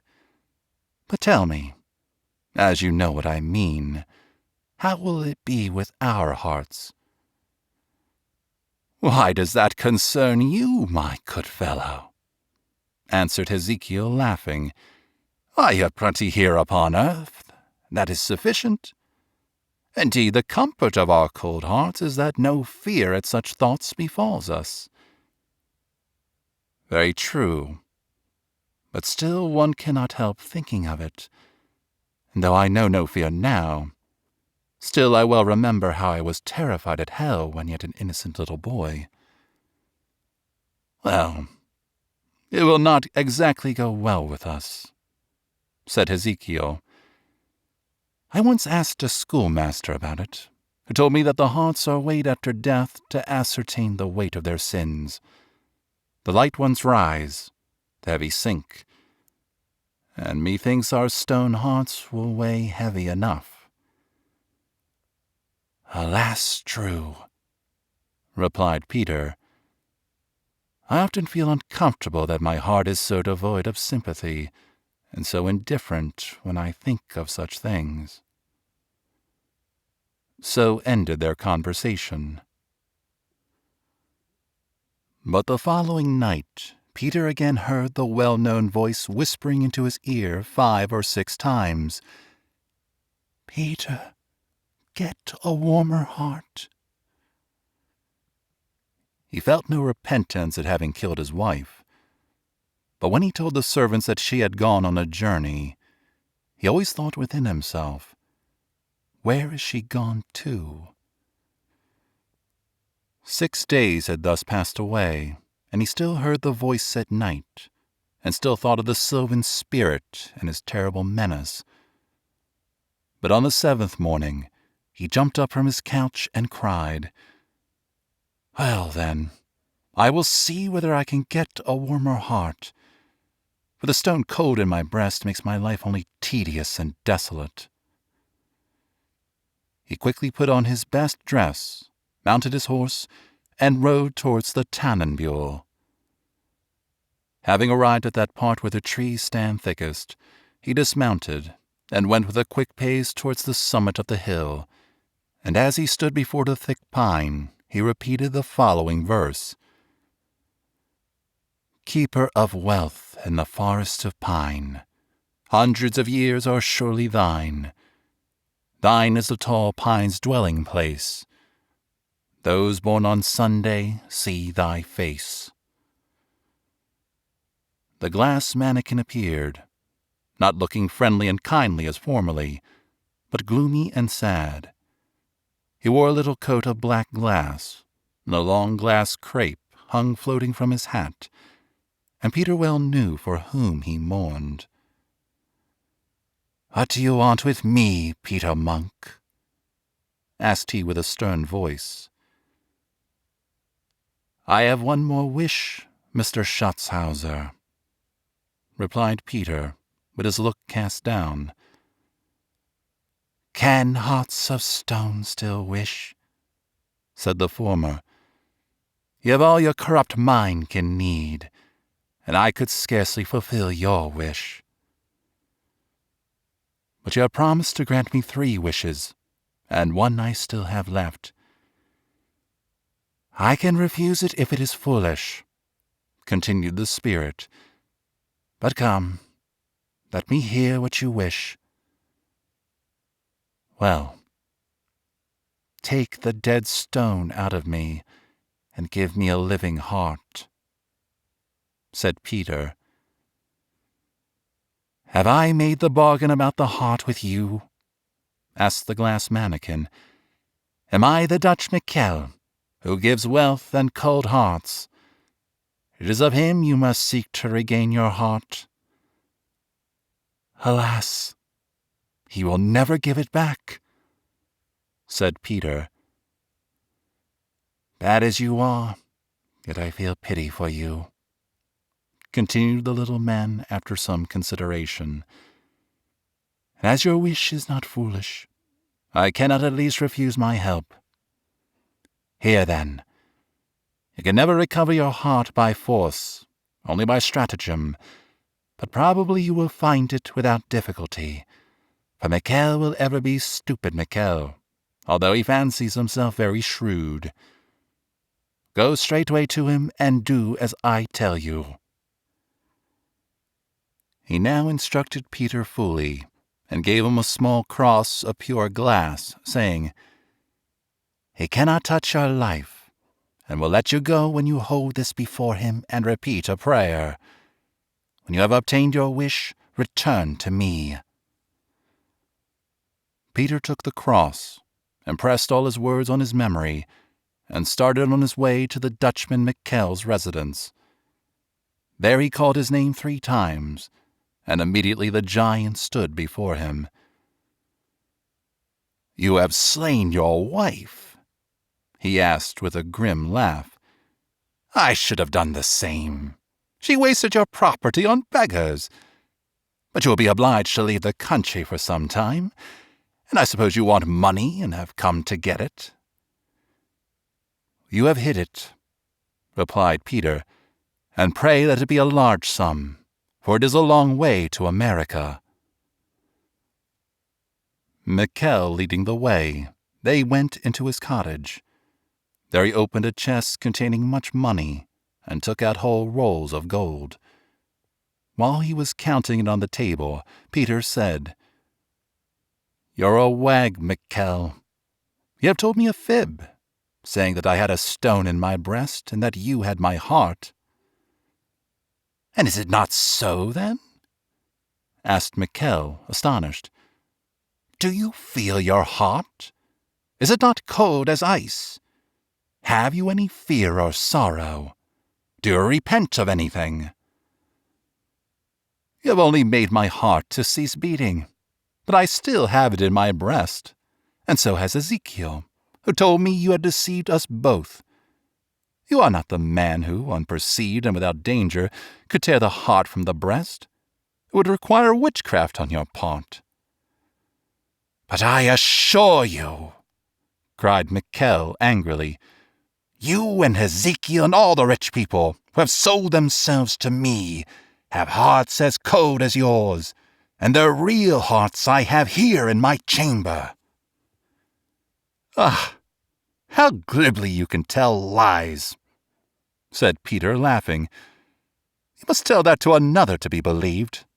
Think you I have not seen such tricks by dozens in my journeys? Your hearts in the chamber are made of wax. You're a rich fellow, I grant, but you are no magician."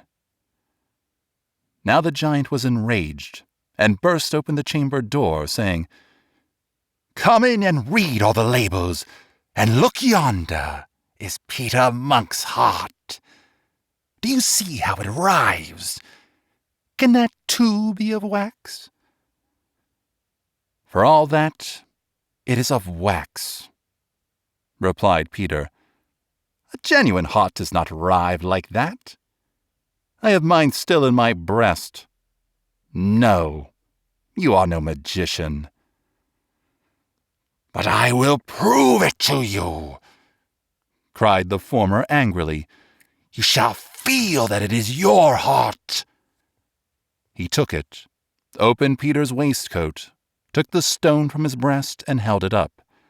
Then taking the heart, he breathed on it and set it carefully in its proper place, and immediately Peter felt how it beat and could rejoice again. "How do you feel now?" asked Michal, smiling. "True enough, you were right," replied Peter, taking carefully the little cross from his pocket. "I should never have believed such things could be done. You see I know something of witchcraft, do I not? But come, I will now replace the stone again."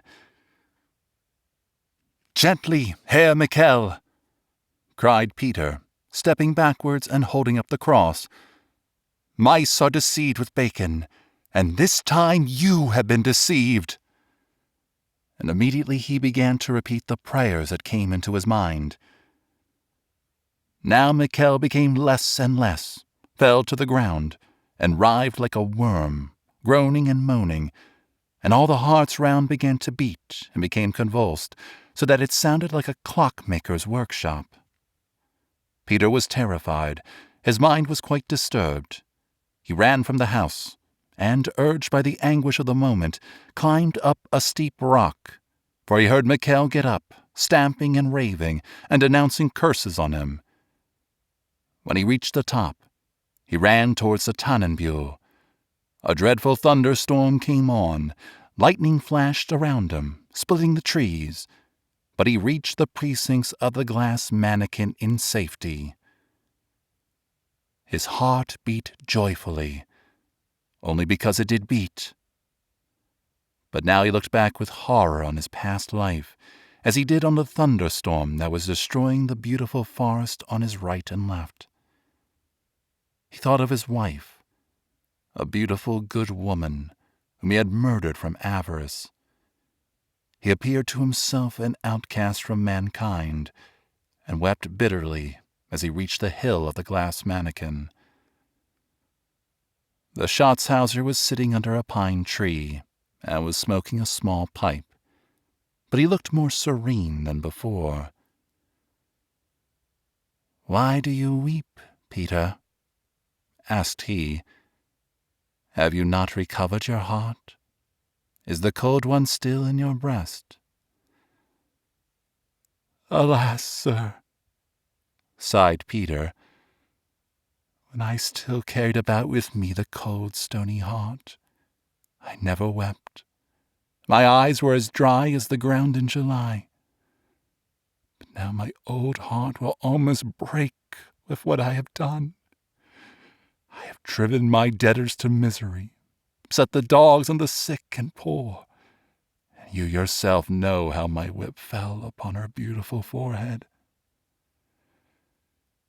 "Peter, you were a great sinner," said the little man. "Money and idleness corrupted you, until your heart turned to stone, and no longer knew joy, sorrow, repentance, or compassion. But repentance reconciles, and if I only knew that you were truly sorry for your past life, it might yet be in my power to do something for you.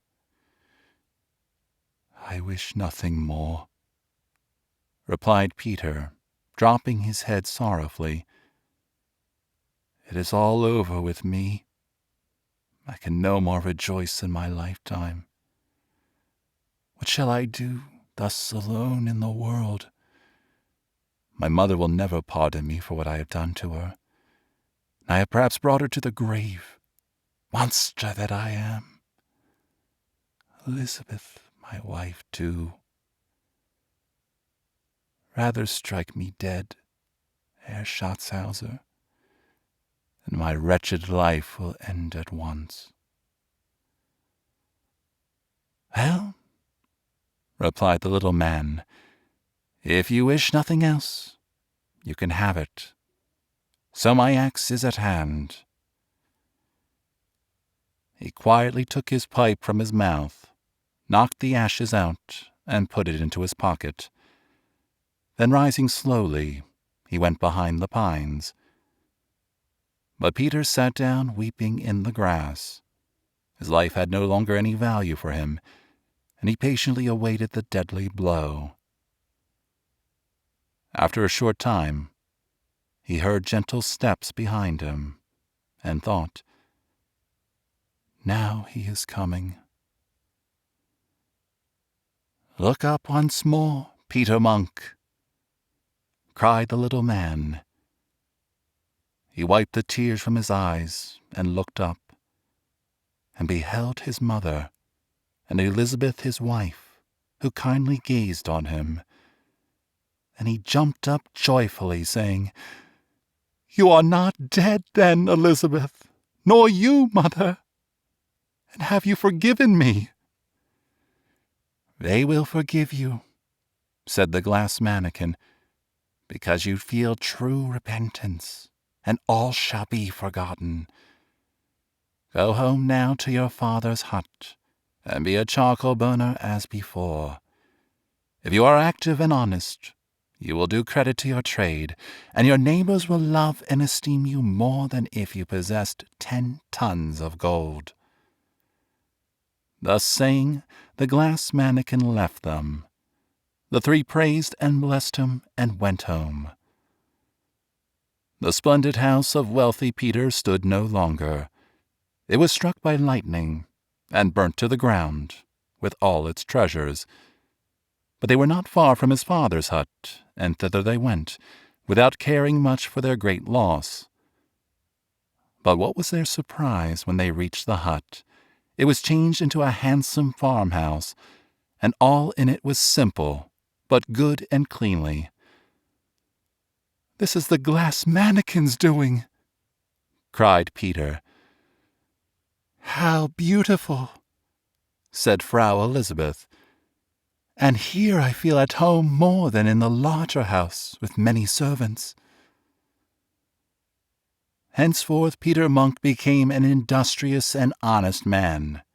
He was content with what he had, carried on his trade cheerfully, and thus it was that he became wealthy by his own energy, and respected and beloved in the whole forest. He no longer quarreled with his wife, but honored his mother, and relieved the poor who came to his door. When, after 12 months, Frau Elizabeth presented him with a beautiful little boy, Peter went to the Tannenbühl and repeated the verse as before, but the glass mannikin did not show himself. "Mr. Schatzhauser," he cried loudly, "only listen to me. I wish nothing but to ask you to stand godfather to my little son." But he received no answer, and only a short gust of wind rushed through the pines and cast a few cones on the grass.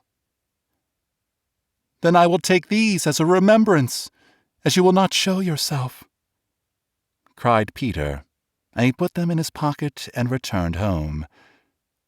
But when he took off his jacket, and his mother turned out the pockets before putting it away, 4 large rolls of money fell out, and when they opened them, they found them all good and new Baden dollars, and not one counterfeit.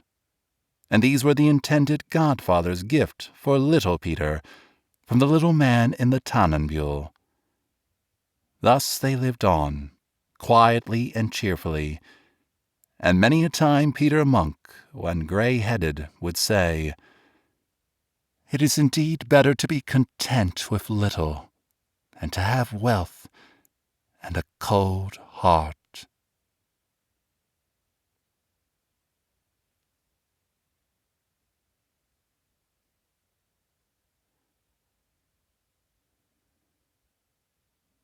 This concludes tonight's reading.